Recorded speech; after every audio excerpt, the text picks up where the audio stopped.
Tras ser cruelmente expulsada de sus tierras con sus 3 hijos a cuestas, la viuda Consuelo no tuvo más remedio que buscar amparo en la cabaña chueca del bosque, una construcción torcida que, según los ancianos, estaba maldita y devoraba a quien se atrevía a pasar la noche bajo su techo, pero lo que nadie imaginaba era el secreto milenario que encontraría bajo el suelo podrido, una raíz gigante que no solo sostenía la casa, sino el pulso mismo de la vida.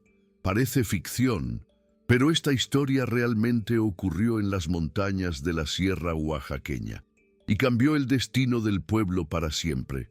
Si las historias sobre el poder de la resiliencia de una madre y la justicia de la naturaleza resuenan contigo, suscríbete al canal para que continuemos este viaje juntos.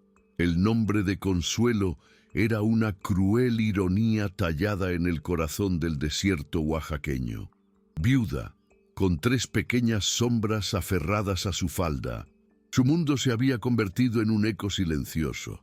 La risa de su esposo, un hombre cuya fuerza parecía tan eterna como las montañas, se había extinguido en un supuesto accidente en la hacienda.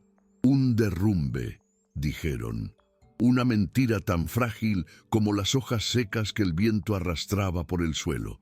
Ahora, el único consuelo que conocía era el peso de las miradas de sus hijos.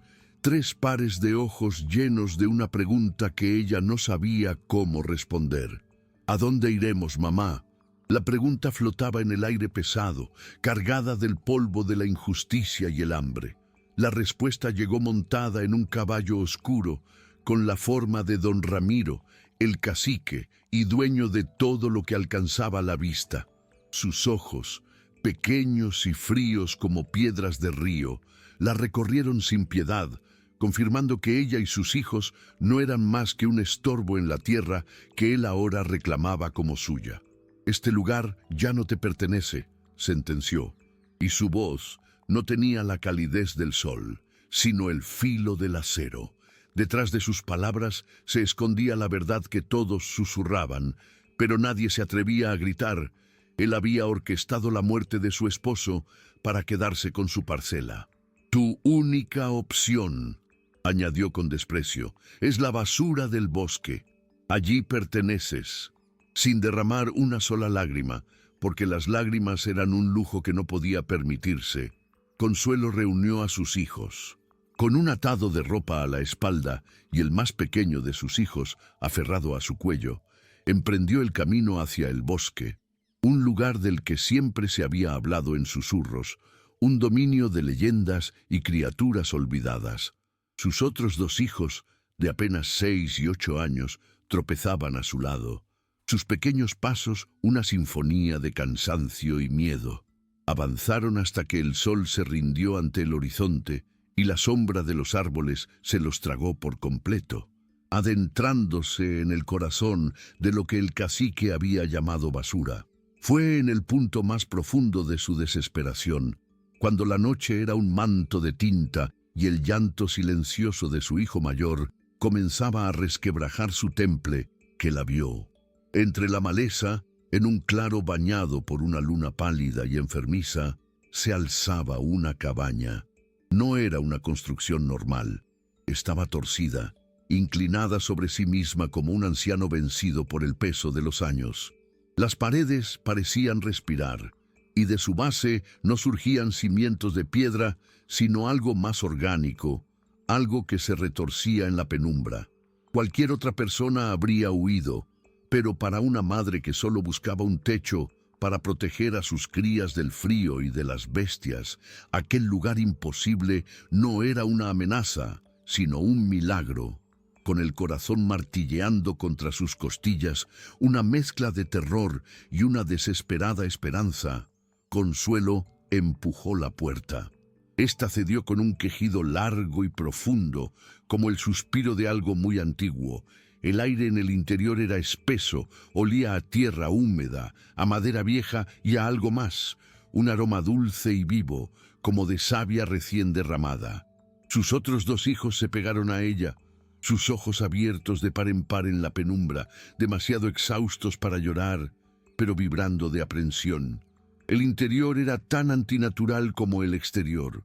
Las paredes se curvaban hacia adentro, como el interior de un caparazón, y el suelo no era plano, sino que ondulaba suavemente bajo sus pies descalzos. No había muebles, solo el refugio desnudo, pero un calor inexplicable emanaba de la estructura misma, un consuelo que no venía del fuego, sino de la vida. Fue entonces, mientras sus ojos se acostumbraban a la oscuridad, que la luz de la luna se filtró por una abertura irregular en el techo, iluminando el centro de la estancia. El miedo inicial de Consuelo se disolvió, reemplazado por un asombro profundo y reverente. No era una viga central lo que sostenía el techo torcido, sino una inmensa y pulsante columna de madera viva. Nacía del centro mismo del suelo, una raíz colosal que se retorcía hacia arriba, sus venas leñosas tan gruesas como los brazos de un hombre. Se ramificaba en lo alto. Sus extensiones se fusionaban con las paredes, convirtiendo toda la cabaña en una extensión de sí misma. Lentamente, extendió una mano temblorosa y tocó la superficie rugosa.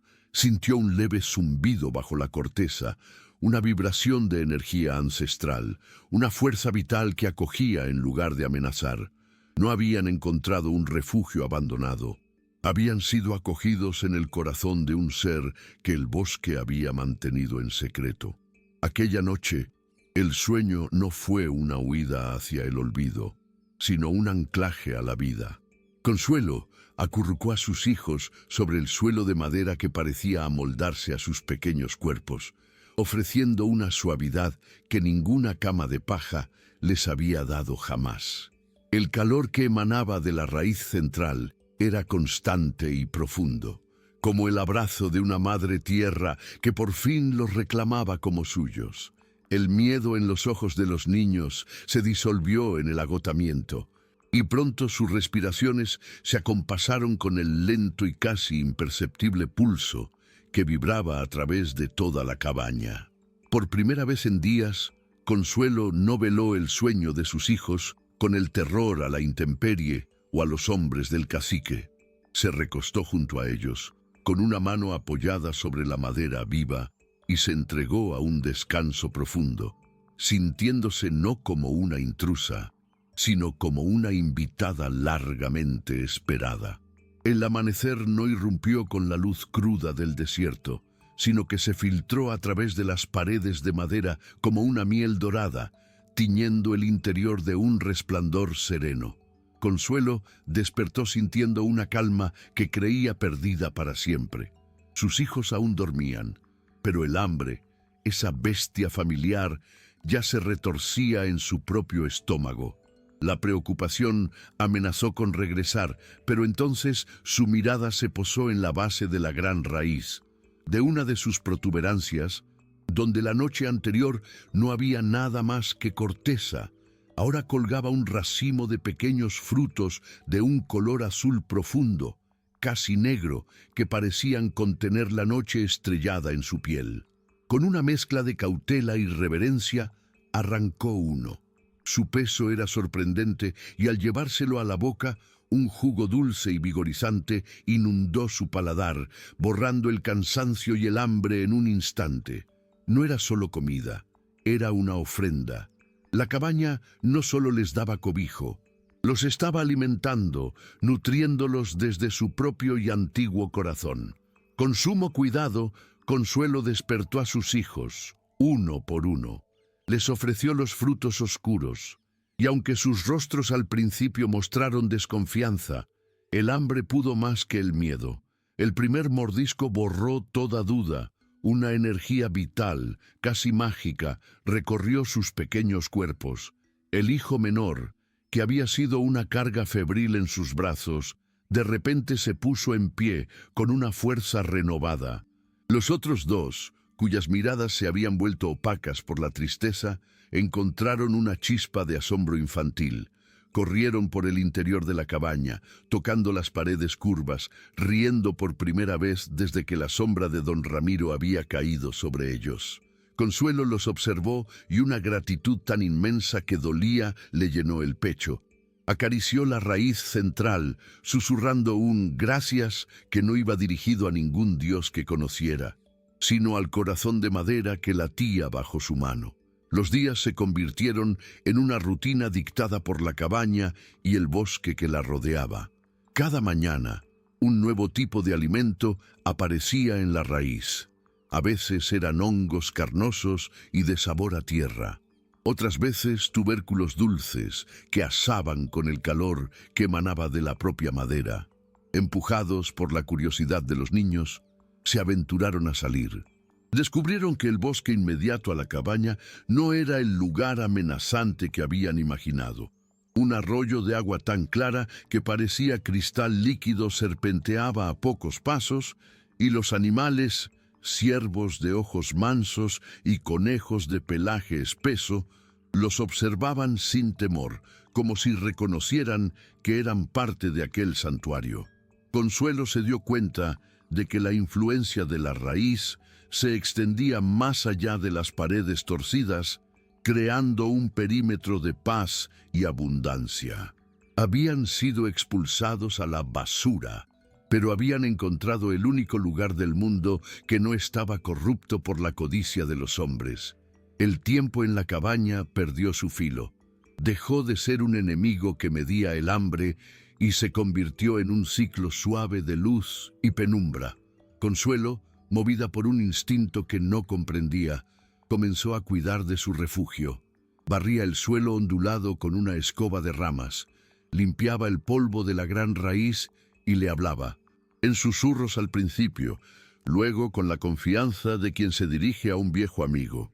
Le contaba historias de su esposo, de la risa de sus hijos, del dolor de su pérdida. Los niños, por su parte, trataban a la cabaña no como una casa, sino como un abuelo gigante y somnoliento.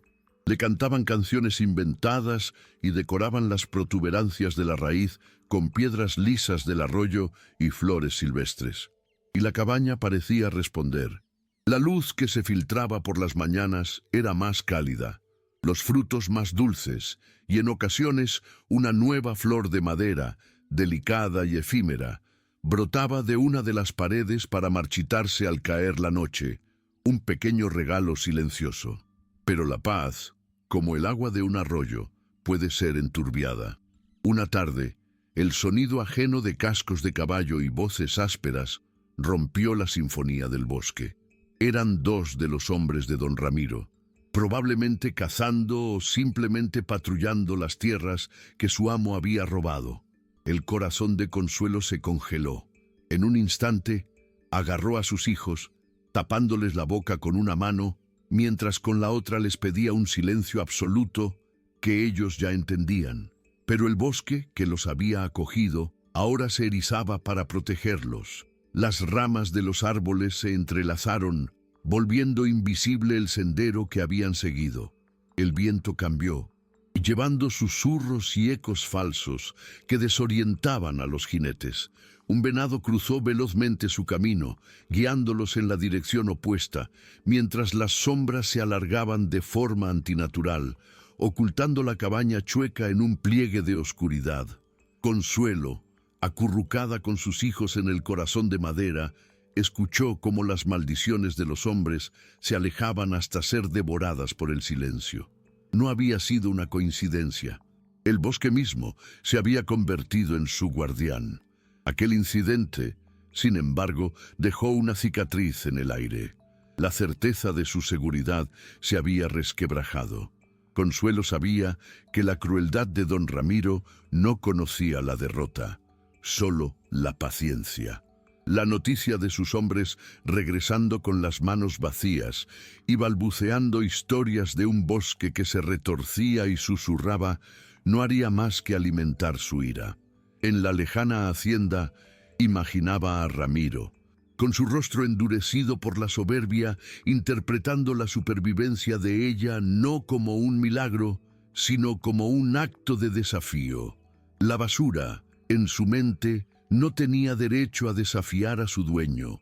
La amenaza ya no era un par de jinetes perdidos, era la sombra de una obsesión que, tarde o temprano, vendría a reclamar no solo a la viuda y sus hijos, sino a todo el santuario que se había atrevido a acogerlos. La respuesta de la cabaña no se hizo esperar. Esa noche, el calor suave que emanaba de la raíz se intensificó, volviéndose casi febril. El pulso lento y tranquilizador que había acunado sus sueños se aceleró, convirtiéndose en un zumbido urgente que vibraba en los huesos de Consuelo. Al tocar la madera, ya no sintió solo la vida, sino también una profunda inquietud, una angustia ancestral que se comunicaba sin palabras. Las flores de madera que a veces brotaban de las paredes se marchitaron antes de tiempo, y el aire se cargó con el aroma resinoso del pino, como si el bosque estuviera sangrando su esencia en una advertencia silenciosa. Consuelo entendió. El peligro que se cernía sobre ellos no era solo suyo. Don Ramiro no vendría por ella, vendría por el corazón del bosque, y ella, que había sido acogida, ahora tenía que convertirse en su defensora. Esa noche, Consuelo no durmió. En lugar de buscar el consuelo del sueño, se arrodilló ante la gran raíz, apoyando ambas manos y la frente sobre su corteza. Cerró los ojos y, en lugar de rezar, escuchó. Y la raíz le respondió, no con palabras, sino con un torrente de conocimiento silencioso que inundó su mente.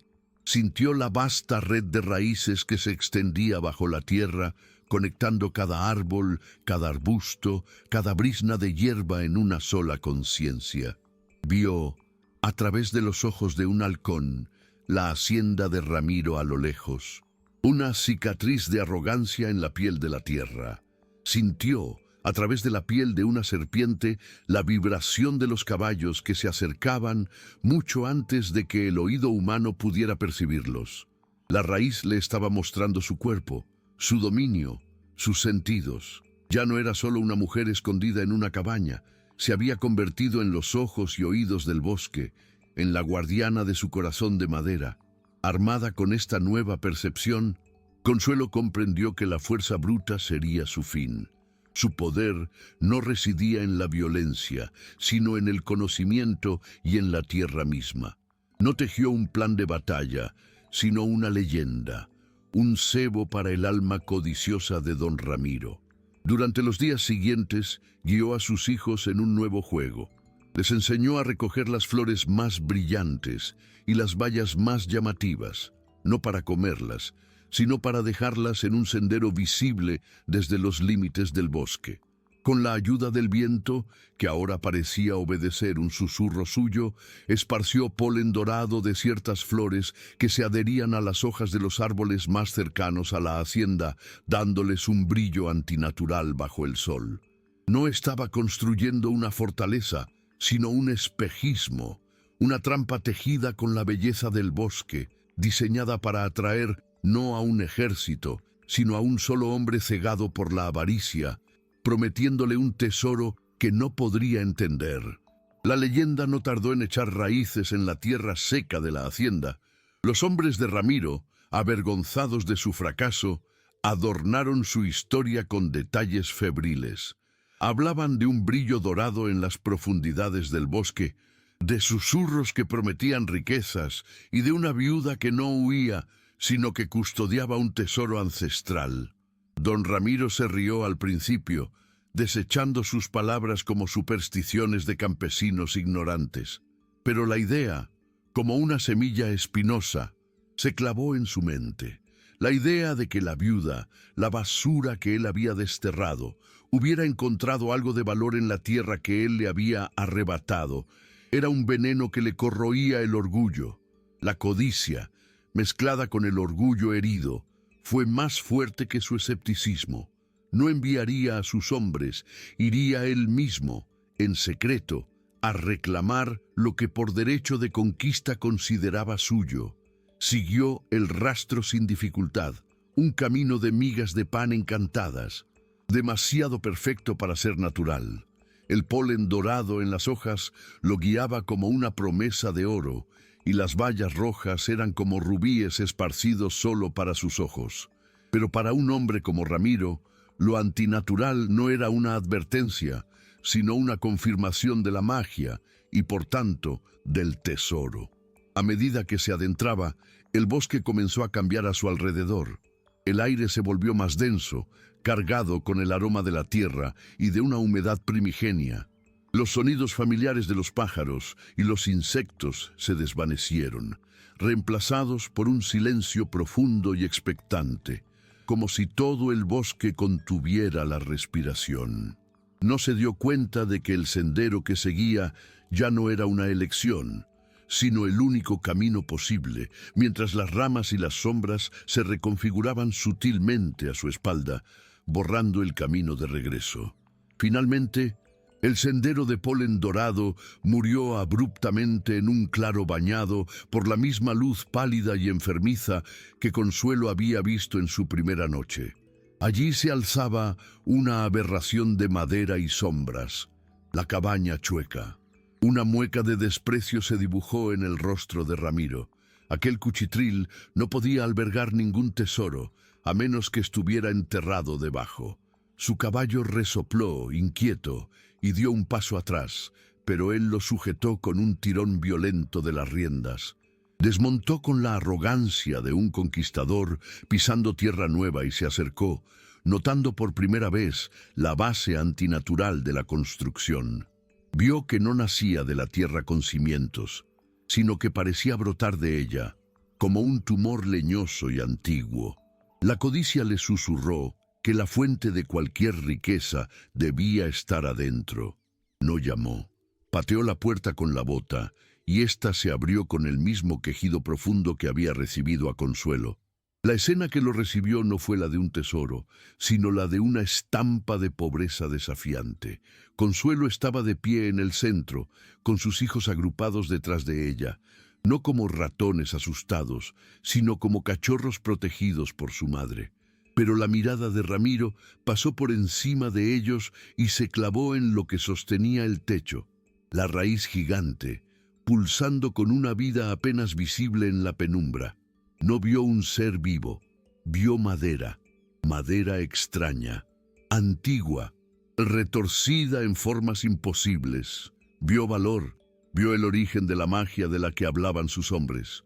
Así que esto es todo, se burló, su voz resonando en el silencio expectante. Un palo torcido y una camada de mocosos. ¿Dónde está el oro, mujer? Sé que lo encontraste. Esta tierra es mía y todo lo que hay en ella me pertenece. Consuelo no se movió.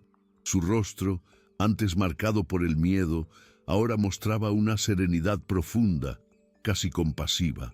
El único tesoro que hay aquí es la vida, don Ramiro, dijo, y su voz no tembló.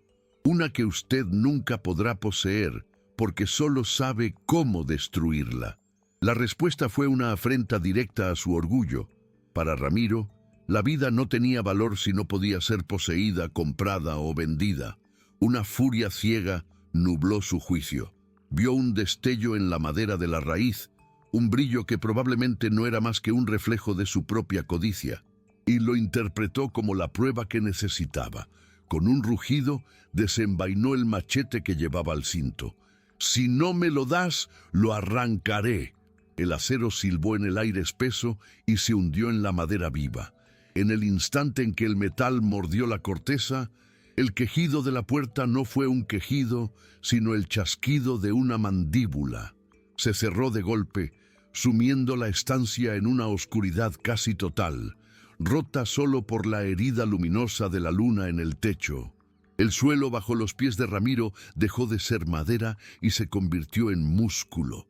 Raíces delgadas y fuertes como tendones brotaron de las tablas, enroscándose en sus tobillos con una velocidad aterradora.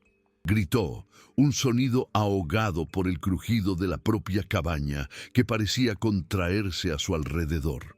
La gran raíz central pulsó con una luz rojiza y furiosa desde la herida que él le había infligido, y las raíces del suelo tiraron de él hacia abajo, implacables.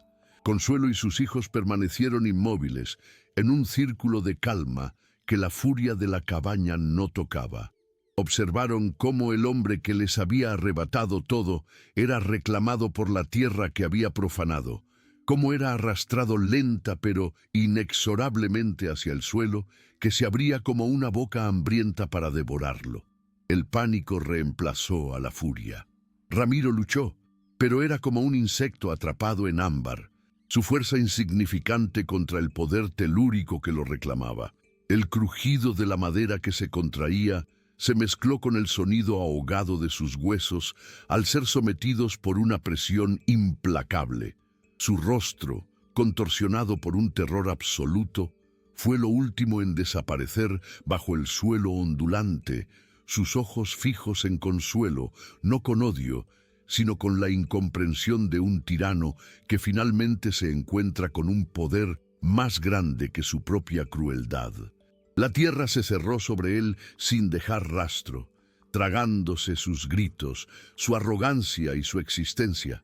El machete cayó al suelo con un tintineo metálico y una fina raíz lo envolvió también, arrastrándolo a la oscuridad como una ofrenda final. Luego, el silencio, un silencio más profundo y antiguo que el que había antes. La luz rojiza de la raíz se desvaneció, volviendo a su suave y constante latido. La puerta se abrió con un leve suspiro, dejando que la luz del crepúsculo volviera a entrar mansa y serena. La herida del machete se cerró lentamente, la madera viva tejiéndose sobre el corte hasta que solo quedó una cicatriz oscura, como un nudo natural en su piel milenaria. Consuelo exhaló el aire que no sabía que estaba conteniendo y se arrodilló, atrayendo a sus hijos a un abrazo que no era para protegerlos de un peligro externo, sino para anclarlos a la nueva realidad que acababan de presenciar. No temblaba de miedo, sino de una comprensión abrumadora. «No lloren», les susurró, su voz firme contra sus cabellos. «La casa solo se defendió, nos defendió». Levantó la vista hacia la gran raíz, y en el suave pulso que sentía a través del suelo, hubo una respuesta. No solo eran refugiados, eran parte de él.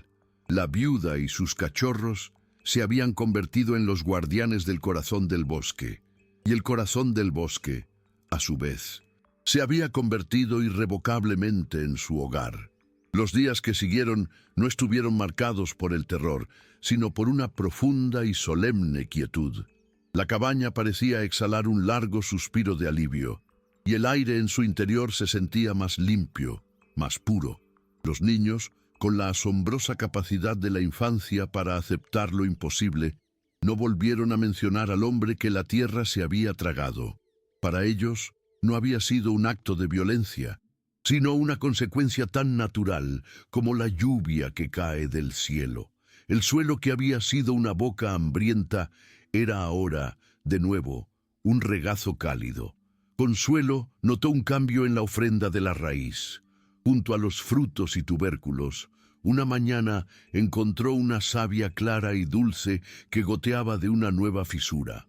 Una bebida que no solo calmaba la sed, sino que agudizaba sus sentidos, haciéndola más consciente del murmullo del viento entre las hojas y del latido de la tierra bajo sus pies.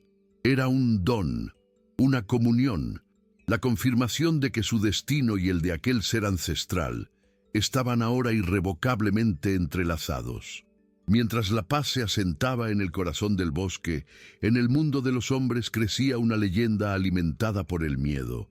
El caballo de don Ramiro regresó solo a la hacienda, con los ojos desorbitados y espuma en el hocico. Sus hombres, al principio reacios, finalmente se adentraron hasta el borde del bosque, pero no se atrevieron a cruzar el umbral de las sombras. Gritaron el nombre de su patrón y solo el eco burlón del viento les respondió. La historia del cacique desaparecido se extendió como la pólvora, mutando con cada boca que la contaba. Ya no se hablaba de una simple viuda, sino de la bruja del bosque, una guardiana antigua que protegía un tesoro maldito y que atraía a los codiciosos a su perdición. El miedo se convirtió en el mejor guardián de Consuelo. La gente del pueblo comenzó a trazar una nueva frontera en sus mapas mentales, una línea invisible que nadie se atrevía a cruzar, dejando el bosque y todo lo que contenía en un aislamiento sagrado y temido. Los años pasaron, no medidos en el calendario de los hombres, sino en los ciclos de la raíz. Las estaciones fluían a través de la cabaña como mareas de color y aroma. Consuelo ya no envejecía. El tiempo parecía pulir su rostro en lugar de arrugarlo, y la savia que bebía cada mañana había teñido sus ojos de un verde profundo, el color del musgo en la corteza antigua. Sus hijos crecieron salvajes y sabios, con un conocimiento que no venía de los libros, sino de la tierra. Aprendieron a leer el lenguaje del viento en las hojas, a seguir los caminos invisibles de los animales y a escuchar el lento latir del mundo bajo la alfombra de raíces. Ya no eran solo una familia que vivía en el bosque, eran una extensión de su conciencia, cuidando de él como él cuidaba de ellos, podando las ramas enfermas, guiando a los arroyos cuando se desviaban y susurrando canciones de crecimiento a las semillas dormidas. La leyenda de la bruja del bosque se había convertido en un muro más impenetrable que cualquier cerca de piedra. Sin embargo, un invierno, un joven del pueblo, medio muerto de fiebre y delirio, se perdió persiguiendo a una cabra extraviada y tropezó, sin saberlo, en el dominio de Consuelo. El bosque no lo atacó. La raíz, a través de los sentidos agudizados de Consuelo, no percibió codicia ni malicia en su corazón, solo el pánico de una vida que se apagaba. Lo encontraron temblando al pie de un árbol, con la piel ardiendo. Sin decir una palabra, el hijo mayor de Consuelo lo cargó sobre sus hombros, fuertes por años de trepar y acarrear leña, y lo llevaron a un pequeño refugio que habían construido junto al arroyo. Durante 3 días lo cuidaron, aplicándole cataplasmas de hojas que extraían la fiebre y dándole a beber un caldo de hongos que le devolvió la fuerza, sin dejar que viera el interior de su hogar sagrado. Cuando el joven despertó, lúcido y sano, solo encontró una cantimplora llena de agua fresca y un trozo de pan de tubérculo a su lado. El camino de regreso al pueblo estaba despejado y era inconfundible, como si el bosque mismo lo estuviera escoltando hacia la salida. El regreso del joven no fue el de un hombre que escapa de las fauces de la muerte, sino el de alguien que regresa de un sueño profundo. Su fiebre había desaparecido, sus ojos estaban claros y en su corazón no había terror, sino un asombro silencioso. Al principio, la gente del pueblo no creyó su historia. Hablaban de brujería, de que la bruja lo había hechizado para que mintiera. Pero su salud radiante era un testimonio irrefutable, y la historia que contaba no era de monstruos ni de trampas, sino de un cuidado mudo, de un calor que no venía del fuego y de un alimento que sabía a tierra y a vida. Su relato, repetido con la honesta sencillez de quien no entiende del todo lo que le ha ocurrido, comenzó a erosionar la dura costra de la leyenda. La bruja no lo había devorado, lo había sanado. La semilla de una nueva pregunta germinó en la mente del pueblo. ¿Y si el monstruo del bosque no era un monstruo en absoluto? La leyenda, como un río, encontró un nuevo cauce. El nombre, bruja del bosque, permaneció, pero su significado comenzó a transformarse. El terror puro se tiñó de un matiz de reverencia. Ya no era una advertencia para los niños malos, sino un último recurso susurrado por los desesperados. Comenzaron a aparecer ofrendas en el borde del bosque. Una gallina flaca dejada por una madre cuyo hijo enfermaba, un puñado de maíz del campesino cuya cosecha se secaba, una trenza de pelo de una joven con el corazón roto. No eran sacrificios para apaciguar a un demonio, sino súplicas a un poder que había demostrado ser capaz no solo de destruir, sino también de dar. Desde el corazón de su cabaña, Consuelo y sus hijos sentían estas pequeñas olas de esperanza y dolor. La raíz se lo comunicaba todo, y en ocasiones, cuando la necesidad era genuina y el corazón del suplicante era puro, el viento del bosque soplaba en la dirección correcta, guiando a un ciervo perdido de vuelta a su corral o llevando las esporas de un hongo curativo a crecer justo al borde de las tierras de un campesino. La guardiana del bosque se había convertido, sin buscarlo, en la sanadora silenciosa de la tierra que una vez la había repudiado. El tiempo, dentro del bosque, dejó de ser una línea y se convirtió en un círculo, como los anillos de un árbol. Consuelo, o la figura que una vez fue Consuelo, se convirtió en la anciana del bosque, su nombre olvidado por el mundo exterior, pero su esencia grabada en cada hoja y cada piedra. Sus hijos, ahora adultos de edad indefinible, se movían a través de la maleza con la gracia silenciosa de los depredadores y la gentileza de los ciervos. Eran los brazos y las piernas del corazón de madera, los que recogían las ofrendas dejadas en la linde, los que a veces dejaban una cataplasma de hierbas o una raíz nutritiva donde un alma necesitada pudiera encontrarla. El pueblo, a su vez, prosperó, protegido de las sequías más duras y de las peores plagas por un equilibrio que no comprendían, pero que respetaban profundamente. Sus habitantes enseñaban a sus hijos que el bosque no era un lugar para tomar, sino una presencia a la que escuchar. El pacto silencioso se mantuvo durante generaciones, una armonía tejida entre la necesidad humana y la magia ancestral, hasta que un día, una vibración distinta a todas las demás recorrió la vasta red de raíces bajo la tierra, una vibración fría, insistente y metálica. La perturbación tomó forma semanas después, con la llegada de hombres de la capital. No llevaban machetes, sino teodolitos y planos que pretendían aplanar montañas y secar ríos con tinta. Sus ojos no veían un santuario, sino recursos. No sentían una presencia, sino un obstáculo.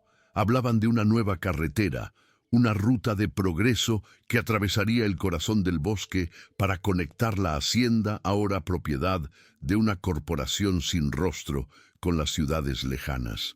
Los ancianos del pueblo les advirtieron, contándoles las historias del cacique devorado y de la guardiana que velaba por la tierra. Los hombres de la capital sonrieron con condescendencia, llamándolas supersticiones y folclore para asustar a los niños. Con una indiferencia cruel, comenzaron su trabajo, clavando estacas de metal en el suelo sagrado y marcando los árboles centenarios con pintura roja, sin saber que cada golpe de martillo era un insulto, y que cada mancha de pintura era una herida sentida en el corazón palpitante de la cabaña chueca. La primera estaca de metal fue un dolor frío y agudo que recorrió la red de raíces como una convulsión. En el corazón de la cabaña, Consuelo se dobló en dos, con un grito ahogado, como si la hubieran apuñalado con un clavo de hielo. La gran raíz tembló, y por primera vez en décadas, el calor que emanaba de ella se sintió febril y errático.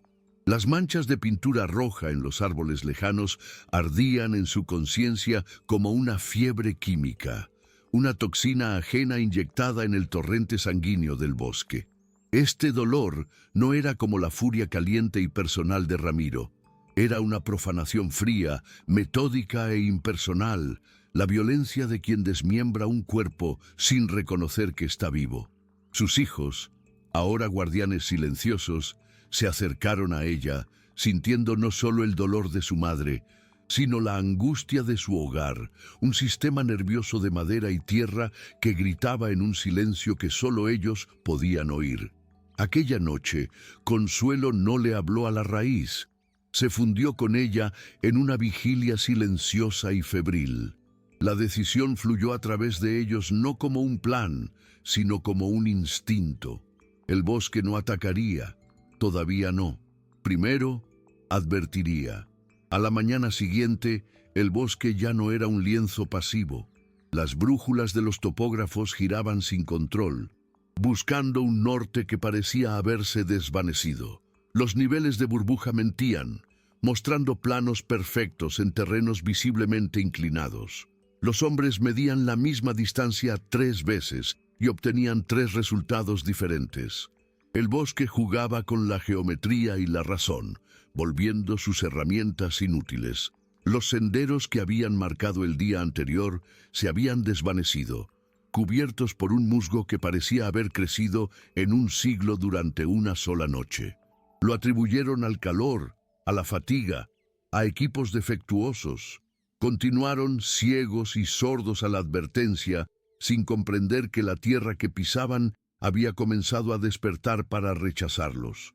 La frustración dio paso a la fuerza bruta.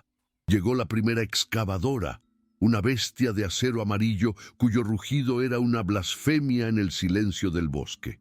Pero al primer mordisco que le dio a la tierra para arrancar un árbol marcado, el suelo bajo sus orugas se ablandó, convirtiéndose en un lodo espeso y hambriento que la inmovilizó. Durante la noche, una red de lianas gruesas como sogas la envolvió por completo, trepando por su brazo metálico y ahogando su motor en un abrazo verde y silencioso. Los trabajadores, hombres acostumbrados a doblegar la naturaleza, se encontraron por primera vez con una que se negaba a ser doblegada. Murmuraban sobre la bruja, sus risas condescendientes ahora teñidas de un nerviosismo palpable, pero en la ciudad sus informes eran recibidos con órdenes tajantes: limpien el desorden y continúen. La corporación sin rostro no creía en fantasmas, solo en retrasos y sobrecostos. Cada acto de resistencia era una sangría para el corazón del bosque, y Consuelo lo sentía en su propio cuerpo. La fiebre en la raíz se convirtió en un temblor constante, y la savia que la nutría ahora tenía un sabor a esfuerzo y a tierra exhausta. Comprendió con una claridad terrible que este nuevo enemigo no podía ser devorado como Ramiro. No tenía un solo cuerpo que tragar, ni una sola mente que aterrorizar. Era una hidra de 1000 cabezas de metal y papel, cuya voluntad residía en oficinas lejanas, inmune al susurro del viento y al temblor de la tierra.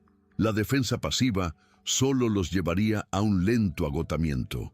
La leyenda ya no era suficiente para mantener al mundo a raya. El mundo debía ser obligado a creer, no a través de la violencia, sino de la manifestación. El bosque no debía ser visto como un obstáculo a ser destruido, sino como un milagro a ser temido y, quizá, reverenciado. Debían dejar de ocultar su poder y, en cambio, tejer con él una advertencia tan innegable como el amanecer. El plan nació esa noche, no en la mente de Consuelo, sino en el corazón colectivo del bosque. Al amparo de una luna que parecía observar con aliento contenido, ella y sus hijos salieron de la cabaña por primera vez con un propósito que iba más allá de la supervivencia. No caminaron con miedo, sino con la solemne determinación de unos sacerdotes que se dirigen al altar. Llegaron hasta el primer árbol marcado, una herida roja y arrogante sobre la corteza centenaria. Consuelo apoyó sus manos en ella y sus hijos, a su lado, imitaron el gesto, formando un pequeño círculo de contacto. Cerraron los ojos y, en lugar de empujar su voluntad sobre el bosque, simplemente abrieron sus corazones y dejaron que el poder de la raíz fluyera a través de ellos, convirtiéndolos en un puente entre la conciencia herida y la manifestación física.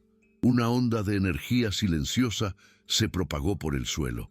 Donde sus manos tocaban, la pintura roja no se borró, sino que fue absorbida, y de la mancha creció un musgo fosforescente que emitía una suave luz plateada. La onda se extendió de árbol en árbol a lo largo del camino trazado por los topógrafos. Cada marca de pintura floreció en la misma luz sobrenatural. Las raíces de los árboles marcados se hincharon, rompieron la superficie de la tierra y se entrelazaron con las de sus vecinos, tejiendo un tapiz leñoso y viviente. Las ramas superiores se inclinaron unas hacia otras, sus hojas y lianas se anudaron en un dosel impenetrable. Al amanecer, donde la noche anterior había una línea de árboles condenados, ahora se erigía una muralla viva, pulsante de luz plateada, un tapiz de madera y hojas tan intrincado y bello como imposible, que bloqueaba el paso no con la brutalidad de una barricada, sino con la majestad de una obra de arte creada por un dios dormido. El primer grito de los trabajadores fue de asombro, no de miedo, pero el asombro se congeló en un terror reverencial cuando se acercaron y sintieron el leve zumbido que emanaba de la muralla viviente, y vieron cómo el musgo plateado pulsaba al unísono, como 1000 corazones latiendo bajo la corteza. Nadie se atrevió a tocarla. Las fotos que enviaron a la capital eran borrosas e increíbles, acompañadas de informes balbuceantes sobre un bosque que se había reconstruido a sí mismo durante la noche. En la oficina climatizada de la corporación, la incredulidad se convirtió en furia. Lo descartaron como un elaborado acto de sabotaje por parte de los lugareños, una alucinación masiva o una broma de mal gusto. La idea de que la naturaleza pudiera responder con intención era tan ajena a su lógica como la idea de que los números de un balance pudieran sentir dolor. La respuesta de la corporación fue predecible y ciega. Si una excavadora no era suficiente, traerían 10. Si las hachas no servían, usarían sierras de cadena. Y si los trabajadores locales estaban demasiado asustados por sus cuentos de hadas, traerían a otros que no tuvieran esa debilidad. El mensaje enviado desde la ciudad fue claro: no nos importa cómo lo hagan, derriben ese muro.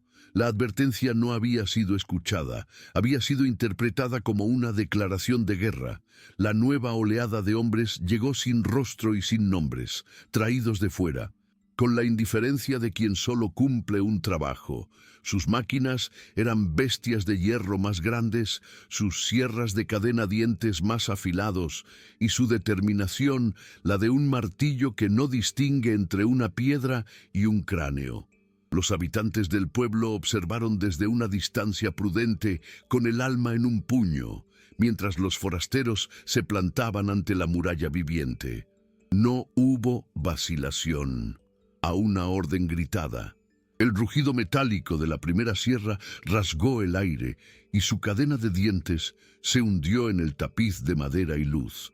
El sonido no fue el de la madera muerta, sino el de un grito ahogado. La luz plateada del musgo estalló en un destello de dolor, y de la herida brotó una savia espesa y oscura como sangre antigua. En el corazón de la cabaña, Consuelo se desplomó de rodillas, con las manos apretadas contra el pecho, sintiendo la cicatriz de acero en su propia carne.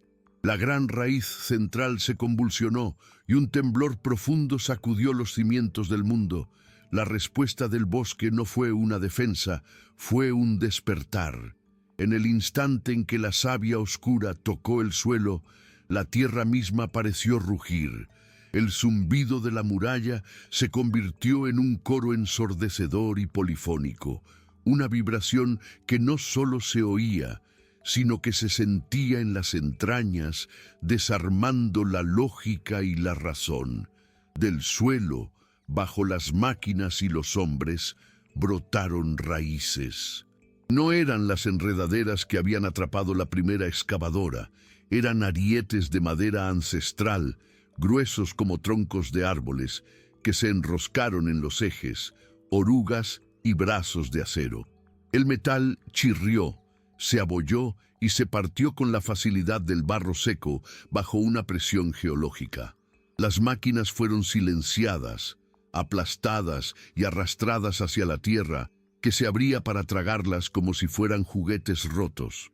Los hombres, paralizados, vieron cómo el suelo se tragaba sus herramientas de conquista. No fueron atacados, pero la manifestación de poder era tan absoluta, tan incomprensible, que sus mentes se quebraron. Dejaron caer sus sierras y corrieron huyendo no de un enemigo que pudieran combatir, sino de un terror primordial, la certeza aplastante de haber intentado talar el cuerpo de un dios. La huida de los hombres no trajo la paz, sino el silencio de un campo de batalla después de la masacre. El temblor cesó y la tierra se quedó quieta, digiriendo lentamente los despojos de metal. Dentro de la cabaña, Consuelo seguía de rodillas, el aliento entrecortado, sintiendo el eco del dolor en sus propias venas. El pulso de la gran raíz era ahora un latido débil y agotado, y el calor que emanaba de ella había disminuido hasta convertirse en una tibieza apenas perceptible. Sus hijos la rodearon, sus manos sobre los hombros de ella, no con miedo, sino con la solemne comprensión de quien ha presenciado el esfuerzo de un ser amado hasta el límite de sus fuerzas. Fuera, la muralla viviente ya no pulsaba con luz plateada. El musgo se había apagado, dejando un tapiz de madera y hojas de una belleza sombría y mortal. El bosque no celebraba su victoria. Estaba herido, exhausto, y por primera vez desde que eran sus guardianes, la familia sintió la fragilidad de su dios de madera. El mundo exterior, sin embargo, no tardó en llenar el silencio con su propio estruendo. Los relatos de los trabajadores que huyeron, hombres rudos y sin imaginación, eran tan idénticos en su terrorífico detalle que no podían ser ignorados. Hablaban de la tierra abriéndose, de árboles que gritaban, de raíces que partían el acero como si fuera pan seco. La corporación intentó sofocar la historia con amenazas y despidos, pero era como tratar de contener un río con las manos. La noticia se filtró a un pequeño periódico regional, y de ahí a la prensa nacional. Las fotografías borrosas de las máquinas, medio tragadas por la tierra, se hicieron virales. Los informes oficiales sobre actividad sísmica anómala y condiciones geológicas imprevistas sonaban a excusas huecas frente a los testimonios que hablaban de una naturaleza que se había defendido con una inteligencia y una furia aterradoras. El bosque dejó de ser un problema de ingeniería y se convirtió en un misterio global. Científicos, periodistas, místicos y curiosos de todo el mundo volvieron sus ojos hacia aquella remota mancha verde en el mapa de Oaxaca. La amenaza ya no era un camino de asfalto, era la inminente peregrinación de un mundo que, incapaz de conquistar el misterio, buscaría desmembrarlo para poder entenderlo. La victoria dejó un sabor a ceniza y a agotamiento. El rugido de las máquinas fue reemplazado por un zumbido más sutil e insidioso, el de los drones que sobrevolaban el dosel como insectos de cristal y metal, y el eco lejano de helicópteros que circulaban como buitres pacientes. El mundo no enviaba más ejércitos, enviaba ojos. Consuelo y sus hijos se convirtieron en los cuidadores de un convaleciente. Pasaban sus días limpiando la savia oscura de las heridas del bosque, susurrando palabras de consuelo a la corteza temblorosa de la raíz y sintiendo cómo el pulso vital de su hogar se esforzaba por recuperar su ritmo. Cada destello de una lente de cámara desde el cielo era como una aguja de hielo en la conciencia de Consuelo, una profanación que no arrancaba la carne, sino el alma. Ya no temía por sus vidas. Temía por la vida de un ser que se había desangrado para protegerlos y que ahora yacía vulnerable bajo la mirada fría y analítica de un mundo que no entendía la santidad. Esa noche se reunieron en un cónclave silencioso alrededor de la gran raíz. Su pulso era un murmullo apenas perceptible y la luz que emanaba de su interior se había reducido a la brasa de un fuego moribundo. Consuelo, mirando los rostros solemnes de sus hijos, ahora guardianes en todo el sentido de la palabra, comprendió con una claridad desoladora que no podían luchar contra un enjambre. Cada acto de defensa le costaba al bosque una parte de su esencia vital, y la curiosidad del mundo era un océano infinito. Ocultarse era ya imposible. El mundo había visto el rostro de su Dios y no descansaría hasta arrancarle la máscara. Solo quedaba un camino, uno tan peligroso como la propia confrontación. La única respuesta no era la fuerza ni la invisibilidad, sino el mito. Tenían que dejar de ser un fenómeno para convertirse en un santuario. Tenían que enseñar al mundo no a temer al bosque, sino a reverenciarlo. Y para ello debían abrir la puerta, solo una rendija, y guiar la primera mirada. Para salvar el corazón del bosque, Consuelo supo que debía arriesgarse a mostrar una parte de su alma. La decisión fue un acto de fe en un mundo que les había enseñado a desconfiar. Guiada por el débil pulso de la raíz, Consuelo buscó en lo más profundo de su ser la forma de tejer la invitación. La respuesta surgió de la propia herida del bosque. Durante la noche, de la cicatriz más profunda de la muralla viviente, donde la sierra de cadena había mordido, brotó una única flor. No se parecía a nada que creciera bajo el sol. Sus pétalos eran del color de la savia oscura y en su centro brillaba un polen de luz plateada, un eco del poder que el bosque había gastado. Al amanecer, su hijo mediano, que se movía sin hacer ruido como la sombra de un jaguar, tomó la flor imposible. No la llevó a los campamentos de los periodistas ni a las oficinas del gobierno. La dejó al amanecer en el umbral de la casa del joven al que habían sanado, el único puente de confianza que tenían con el mundo de los hombres. No era una demanda ni una amenaza, era una ofrenda y una pregunta silenciosa. El joven reconoció la esencia de la flor de inmediato. No era solo una planta, era un recuerdo, el aroma de su curación, el pulso de la vida que lo había salvado. Llevó la flor no a los hombres con cámaras, sino a la anciana curandera del pueblo, una mujer cuyos ojos veían las raíces de las cosas. Ella la tomó en sus manos arrugadas y asintió lentamente, como si hubiera estado esperando aquella llamada toda su vida. Al atardecer, solo ellos dos se adentraron en el bosque. No buscaron un camino. El camino se abrió para ellos.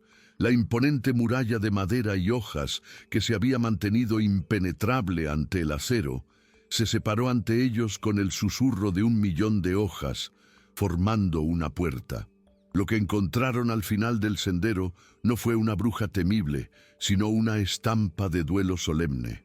Hallaron a Consuelo y a sus hijos arrodillados alrededor de la gran raíz, limpiando sus heridas con paños húmedos, sus rostros marcados por el agotamiento y una devoción infinita.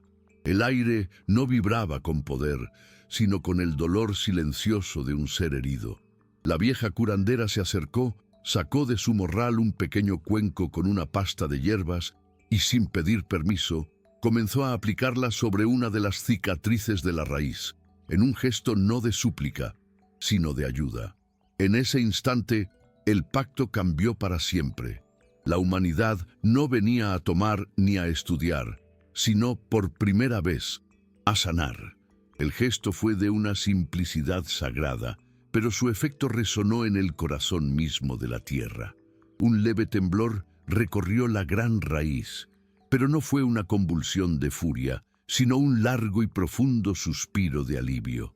La mortecina luz interior no estalló, sino que se avivó, convirtiéndose en un pulso cálido y constante, como el de un corazón que vuelve a encontrar su ritmo tras una fiebre agónica. Por primera vez en años, Consuelo sintió que las lágrimas picaban en sus ojos, pero no eran de dolor ni de miedo, sino de una gratitud tan abrumadora que la dejó sin aliento. Sus hijos, a su lado, sintieron el cambio en la atmósfera. La tensión que había impregnado la cabaña como una tormenta contenida por fin se disipaba. La curandera no dijo nada. Continuó su labor con la parsimonia de quien conoce los rituales antiguos, mientras Consuelo, lentamente, se acercó y posó su mano junto a la de la anciana, uniendo su poder al de ella. No eran dos mujeres de mundos distintos, eran dos hebras del mismo tejido, una la guardiana del corazón, la otra la sanadora de sus heridas. Cuando la curandera y el joven partieron al alba, la muralla viviente no se abrió con estruendo, sino que se desvaneció en la niebla matutina, dejando un sendero claro que solo ellos conocían. La historia que trajeron de vuelta al pueblo no era de una bruja vengativa, sino de un espíritu terrestre herido, una madre bosque que había sangrado para proteger la vida. La palabra de la anciana, respetada como la ley de la tierra, reescribió la leyenda en una sola noche. El pueblo dejó de ser un espectador atemorizado para convertirse en un círculo de guardianes. A los periodistas y científicos que llegaban buscando un fenómeno, les ofrecían la historia de un santuario.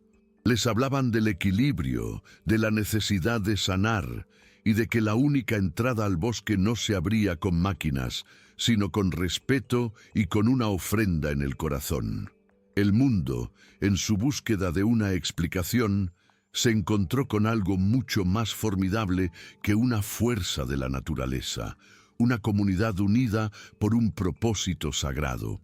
El misterio del bosque ya no estaba desprotegido. Ahora tenía un rostro, una voz y una fe para defenderlo. El regreso de la curandera fue como sembrar una semilla en tierra fértil. La historia que contó no era una de terror, sino de un deber sagrado. El pueblo, que durante generaciones había temido al bosque, ahora se sentía llamado a protegerlo. Se convirtieron en una segunda muralla, una hecha de carne, hueso y una fe inquebrantable. A los burócratas del gobierno les hablaban de un patrimonio ancestral intangible. A los periodistas, de un equilibrio ecológico que desafía la ciencia. Y a los curiosos, simplemente les negaban el paso con una calma que desarmaba cualquier argumento. El joven, que una vez fue sanado, se convirtió en el puente entre los dos mundos, guiando a unos pocos botánicos y antropólogos de corazón humilde, a quienes se les permitió ver la periferia del milagro, una flora imposible, una fauna sin miedo, pero nunca el corazón palpitante del santuario. La corporación, enfrentada a una pesadilla logística, una prensa hostil y la resistencia inamovible de toda una comunidad, finalmente retiró sus máquinas y sus planes, dejando al bosque en una paz que ya no era de aislamiento, sino de soberanía reconocida. El tiempo dejó de medirse en días y se midió en ciclos de sanación.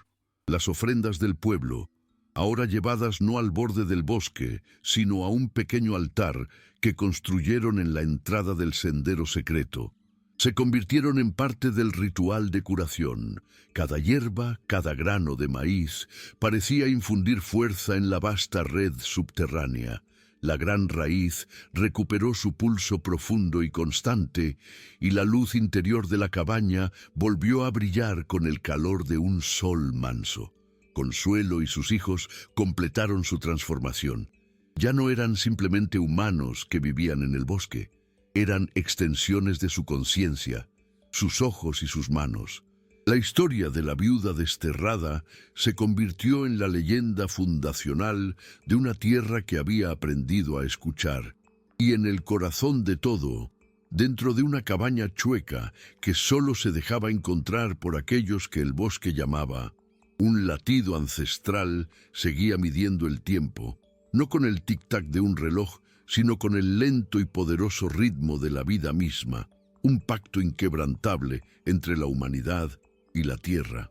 Un día, muchos años después, cuando el cabello de Consuelo era ya del color del musgo plateado que a veces crecía en la raíz y su piel tenía la textura de la corteza pulida por el tiempo, ella sintió un llamado final. No fue una llamada de muerte, sino de integración. Llevó a sus hijos, ahora los pilares silenciosos del bosque, al centro de la cabaña. No hubo despedidas, solo un asentimiento de comprensión profunda. Lentamente, Consuelo se recostó en la base de la gran raíz y, con un suspiro que sonó como el crujido de hojas otoñales, se dejó absorber. Su cuerpo no se descompuso, se fundió con la madera, su conciencia fluyendo hacia el corazón del ser que la había salvado, convirtiéndose no en un recuerdo, sino en la memoria misma del bosque. La cabaña chueca ya no era su refugio, era su cuerpo. La raíz gigante ya no era su protectora, era su corazón palpitante. Sus hijos no lloraron su pérdida, pues no la habían perdido. Simplemente, ahora la sentían en todas partes, en el susurro del viento, en el sabor de la savia, en el latido incesante de la tierra bajo sus pies. Se convirtieron en el legado viviente de esa unión, guardianes eternos cuya vida ya no se medía en años, sino en el crecimiento de los anillos del gran ser. El pacto con el pueblo se convirtió en una religión silenciosa, una simbiosis donde los humanos ya no pedían milagros, sino que participaban en el mantenimiento del equilibrio. Y el mundo exterior, en su avance implacable, aprendió a rodear aquel pedazo de tierra, marcándolo en sus mapas no como un vacío, sino como un santuario vivo, el último eco de una época en que la tierra aún podía hablar, y una viuda desesperada había sido la primera en aprender a escuchar. Los guardianes, como se les conocía, ya no hablaban el lenguaje de los hombres, sino el de las estaciones. Su comunicación con el pueblo se convirtió en un ciclo de rituales silenciosos. Al inicio de la siembra, los aldeanos dejaban las primeras semillas de su cosecha en el altar del sendero. Uno de los guardianes las recogía y las llevaba al corazón de la cabaña, donde reposaban una noche sobre la base de la gran raíz. No había encantamientos, solo el contacto con la vida pura. Al día siguiente, las semillas eran devueltas y al ser plantadas, crecían con una vitalidad que desafiaba cualquier sequía o plaga. La cosecha no era un milagro, sino una conversación. El bosque no daba limosnas, compartía su fuerza con quienes lo respetaban, y a cambio el pueblo le ofrecía su devoción y su protección contra el olvido. La leyenda de la bruja del bosque se había purificado con el tiempo, despojándose del terror para vestirse de esperanza. De tierras lejanas llegaban peregrinos, no buscando oro ni poder, sino un remedio para las dolencias que no eran del cuerpo, sino del alma. La soledad de las ciudades, el ruido de la prisa, la desconexión de la tierra. El pueblo nunca les permitía entrar en el santuario. En cambio, les ofrecían un lugar para quedarse, trabajo en los campos y el derecho a sentarse en el borde del bosque para escuchar su silencio. Muchos descubrían que la cura no estaba en una flor mágica ni en una palabra secreta, sino en el simple acto de volver a poner las manos en la tierra, al ritmo de una comunidad que vivía en armonía. El verdadero milagro no era un bosque que se defendía, sino una comunidad que había aprendido a vivir con él, ofreciendo ese eco de equilibrio a un mundo que lo había olvidado desesperadamente. Pero ni el pacto más sagrado puede construir una muralla contra el aire. La nueva amenaza no llegó con el estruendo de máquinas, sino con el silencio de la enfermedad. Empezó sutilmente. Las hojas de los árboles más altos adquirían un tinte amarillento fuera de temporada. Los animales del bosque se movían con una extraña lasitud, y el agua del arroyo, que siempre había sido cristalina, empezó a arrastrar un sedimento invisible con un vago sabor a metal y a olvido. Los guardianes sintieron la dolencia como propia, un malestar profundo que no tenía origen en ninguna herida visible. En la cabaña, el pulso de la gran raíz se volvió arrítmico y febril, luchando contra una toxina que no podía agarrar ni devorar.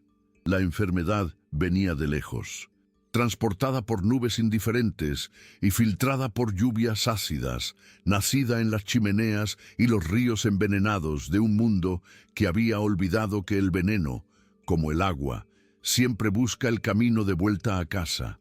La gran raíz, el corazón de consuelo, lo intentó todo. De su corteza brotó una savia más densa y oscura. un concentrado de su poder curativo que los guardianes esparcían por las raíces expuestas y las cortezas enfermas. Pero era como intentar vaciar el océano con una concha. Por cada árbol que lograban estabilizar, 10 más comenzaban a marchitarse. Por primera vez se enfrentaban a un enemigo sin cuerpo, a una crueldad sin intención, la simple y devastadora consecuencia de la indiferencia. El bosque podía sanar una herida, pero no podía curar un suicidio. Fue entonces, en una noche en que la fiebre de la raíz era tan intensa que hacía vibrar las paredes de la cabaña. Cuando los guardianes comprendieron, ya no bastaba con defender. No podían sanar al bosque si el mundo seguía enfermo. Uno de ellos debía salir. La más joven, aquella cuyos ojos aún recordaban el verde más puro del musgo primigenio, fue la elegida. Su misión no sería luchar con la fuerza del bosque, sino llevar consigo una semilla de su memoria, una última oportunidad para recordarle al mundo lo que estaba a punto de perder para siempre. La preparación para la partida no fue con palabras, sino con un ritual silencioso y doloroso. Los 3 guardianes se arrodillaron ante la gran raíz, que reunió las últimas hebras de su fuerza menguante en un solo acto de creación. De la cicatriz más antigua que marcaba su corteza, aquella dejada por el machete de Ramiro, brotó una única y temblorosa gota de savia. Pero no era la savia que los nutría, era luz condensada. Un orbe del tamaño de una bellota que contenía el verde de 1.000.000 de hojas, el murmullo del arroyo y el recuerdo del calor de una madre. Al caer, se solidificó en la mano extendida de la joven guardiana, convirtiéndose en una gema tibia y lisa que pulsaba con un latido apenas perceptible. El resplandor del corazón de madera se atenuó hasta ser apenas una brasa, un sacrificio que dejó al bosque en un estado de frágil letargo. Sus hermanos no la abrazaron, posaron sus manos en sus hombros, un traspaso de fortaleza y de una soledad compartida. Con la semilla de memoria guardada en una pequeña bolsa de cuero contra su piel, y sin nada más que el conocimiento de la tierra en sus huesos, la joven se dio la vuelta y caminó hacia el mundo que había olvidado cómo vivir. Cruzar la linde del bosque fue como nacer en un mundo agonizante. El aire, que siempre había sido un abrazo de aromas vivos, se convirtió en una agresión de polvo, metal quemado e impaciencia. El silencio profundo, lleno de los pequeños susurros de la vida, fue destrozado por el zumbido lejano y constante de una civilización que nunca descansaba. Por primera vez, sus pies descalzos tocaron el asfalto, una superficie dura, muerta y hostil que no le devolvía ninguna respuesta. El paisaje estaba lleno de líneas rectas y ángulos agudos, una geometría de conquista que hería la vista. Durante un largo momento, permaneció inmóvil, una figura anacrónica en el borde de una carretera secundaria, sintiendo cómo el corazón del mundo de los hombres latía con un ritmo febril y autodestructivo. Al mirar atrás, el bosque parecía una muralla de sombras que contenía el último aliento de un dios dormido. Apretó la pequeña gema contra su pecho. No era una brújula que señalara un mapa, sino una que sentía el dolor, y con una resonancia sutil, la semilla comenzó a tirar de ella, no hacia un lugar de esperanza, sino hacia el epicentro de la enfermedad, hacia el corazón ruidoso y enfermo de las ciudades donde la gente había olvidado por completo el sonido de su propio pulso.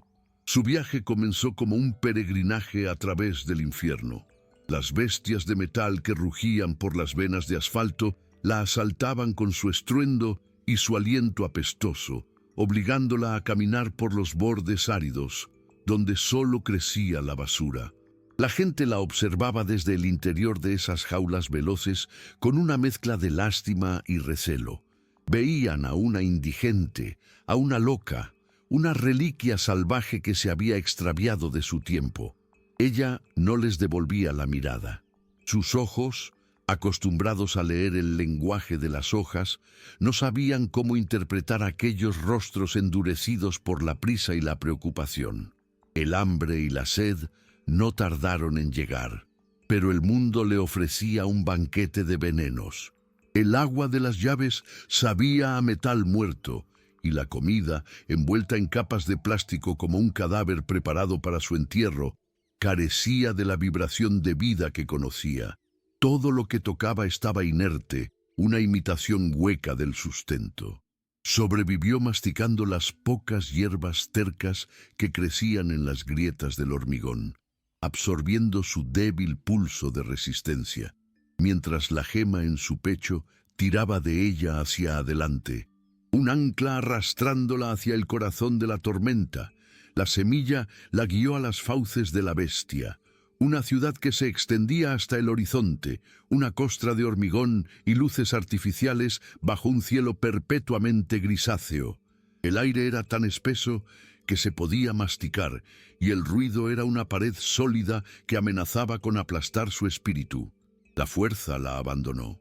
Se desplomó en la exigua sombra de un árbol solitario y raquítico que luchaba por existir en un pequeño cuadrado de tierra polvorienta, rodeado por el tráfico incesante. Allí, un niño la encontró. No era un niño del bosque, de mejillas sonrosadas y cuerpo ágil, sino una criatura pálida de la ciudad, cuyos ojos eran demasiado grandes para su rostro y cuya respiración era un silbido asmático. No le habló, pero le ofreció la mitad de un panecillo procesado, el único tesoro que poseía. La joven guardiana, conmovida por aquel gesto de generosidad en medio de tanta muerte, no tomó el pan. En su lugar, sacó la pequeña gema de luz y la puso en la mano del niño. Por un instante, el gris desapareció. En la mente del niño floreció el recuerdo del bosque. Sintió el musgo bajo sus pies, respiró el aroma de la tierra húmeda y escuchó el susurro de 1.000.000 de hojas cantando al unísono. Su respiración sibilante se calmó, volviéndose profunda y limpia por primera vez en su vida. No fue una curación, fue una revelación. La primera semilla había sido plantada. El niño parpadeó y el bosque se desvaneció, pero el aroma de la tierra húmeda permaneció en sus pulmones. Miró sus propias manos, que ya no sentían el picor del aire contaminado, y luego a la mujer de ojos de musgo, una figura tan fuera de lugar como un ciervo en medio del tráfico. Con una reverencia que no entendía, le devolvió la gema de luz. Corrió, no con el pánico de un niño asustado, sino con la urgencia de un profeta.